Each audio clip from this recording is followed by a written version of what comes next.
What is going on, guys? So today I'm going to show you how to inspect your weapons or your inventory in CS2 without actually launching up a game. So you can actually just go to your inventory and inspect different skins that you have in first person, change the map.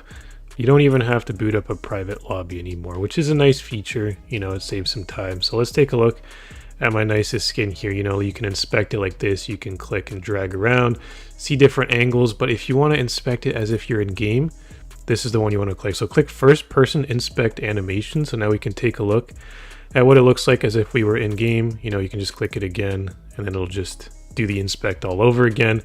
You can't shoot and reload, which is, you know, you don't see those animations, which is a disadvantage. But what you can do is change the scenery of the map. So, you know, you can click on Nuke and now we're inspecting it on Nuke. You can see the lighting is different. It's darker here where we are in Nuke. If we go to Ancient, you know, there's a shadow on the gun here. So you can see the gun lighting is a little different, like the skin lighting is a little different on each map, and you can just change it this way. This is the default one, the warehouse. That's what it's going to look like initially.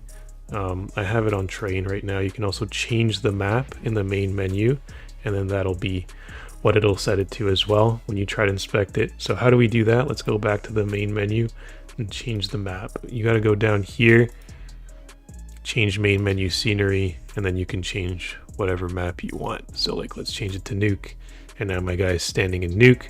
So now when I inspect that gun again, oh, it actually saved it as Inferno. That's crazy. Okay, well, if you didn't set anything, it would show it to you where you are currently, whatever map you've set it to. So it would show it to me in Nuke, but we've changed it and it remembered what I wanted to inspect it on, which is cool.